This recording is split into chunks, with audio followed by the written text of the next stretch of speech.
Editou de Djemeldine Benchenouf. Salam alaikum, Azulflaoun, bonsoir.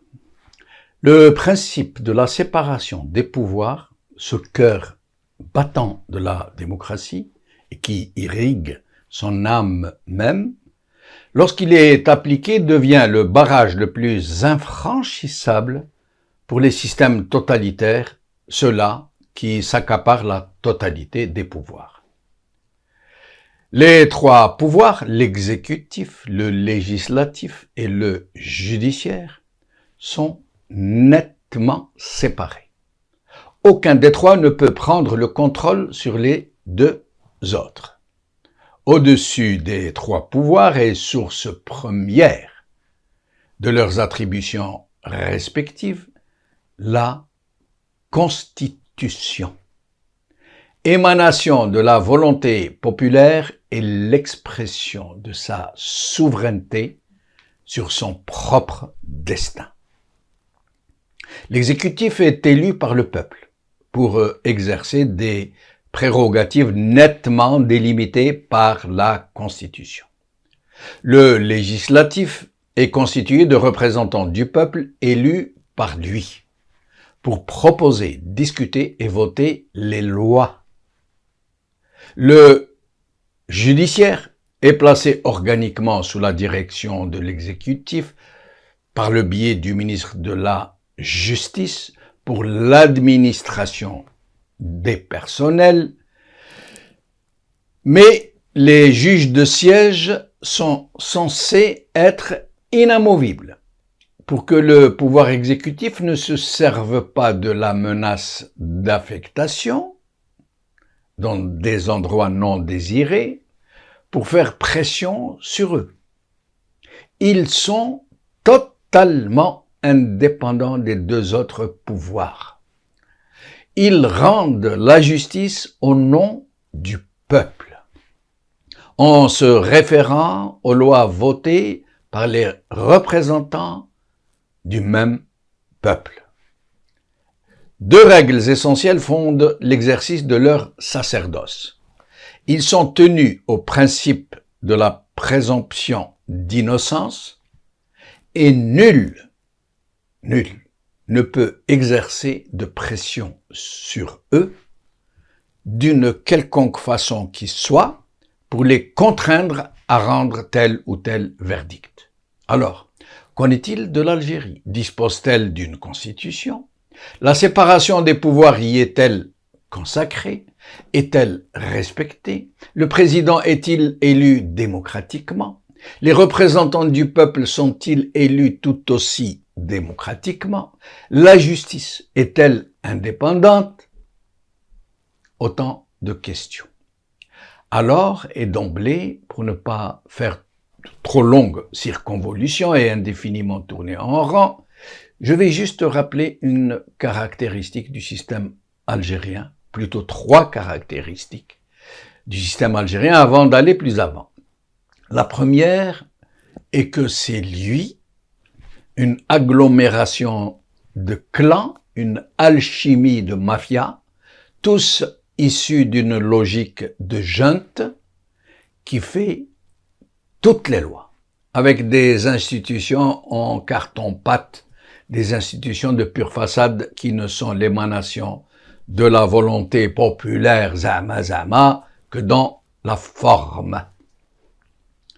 Deuxième caractéristique, c'est lui, par le truchement de la fraude électorale, qui désigne le représentant de toutes les institutions, du président au maire. Troisième caractéristique, il ne respecte jamais les lois qu'il fait pourtant lui-même. Et là, je vais me permettre de détailler un peu, il ne les respecte pas parce qu'il ne les a pas élaborées pour être appliquées. Il ne les a élaborées que pour tromper les opinions publiques internationales, pour se faire passer pour un État démocratique. C'est juste patte blanche pour entrer, comme il le dit lui-même, dans le concert des nations. Dans les faits, il ne peut pas il ne peut pas les appliquer parce qu'il deviendrait un État démocratique et que par conséquent, il se chasserait lui-même du pouvoir. C'est complètement antinomique. Prenons par exemple le cas de l'actuelle Constitution, celle de 2020, censée représenter la volonté populaire. Elle a été soumise à un référendum. Son adoption a été soumise à un référendum et ce fut le désaveu le plus massif depuis l'indépendance du pays. Un boycott jamais observé, à peine 23% de participation, y compris avec le bourrage des urnes. Pareil pour les présidentielles de décembre 2019, où malgré la fraude, la participation n'a été que de 39%. C'est dire. Ce qui n'a pas empêché le président sorti du chapeau de la casquette, de se déclarer le président le mieux élu depuis l'indépendance du pays. Pareil pour les législatives de juin 2021. Un boycott tout aussi massif, à peine 30% de participation, bourrage et fraude y compris.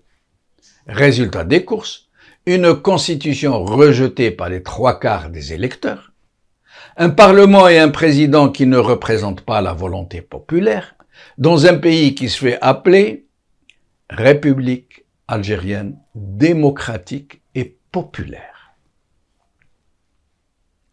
Il n'en demeure pas moins que la Constitution prévoit clairement et définit dans le détail le plus infime la séparation des pouvoirs, l'indépendance de la justice et la présomption d'innocence. Pourtant, dans les faits, ce pouvoir qui a réussi à mettre en place toutes les institutions en toc et à faire du parfait copier-coller sur des systèmes vraiment démocratiques, il ne peut pas s'empêcher de transgresser systématiquement ses propres lois, de violer les principes de ses propres institutions en trompe-l'œil. Parce que, comme je viens de le dire, parce qu'il y va de sa propre survie. Et si vous voulez vous faire une idée claire sur ces très graves violations, écoutez seulement le premier personnage de ce semblant d'État, écoutez comment il avoue lui-même, comme un grand, tout seul, publiquement, comment il avoue que la justice reçoit des injonctions pour rendre tel ou tel verdict, et ce qu'il pense lui-même de la présomption d'innocence. Écoutez. وقسما بالله العلي اللي نحكموا ماني طالب مهما كان يندم على النهار اللي زاد فيه. إذا كان 30 سنة ما تكفيش نفوت الإعدام. قال خير.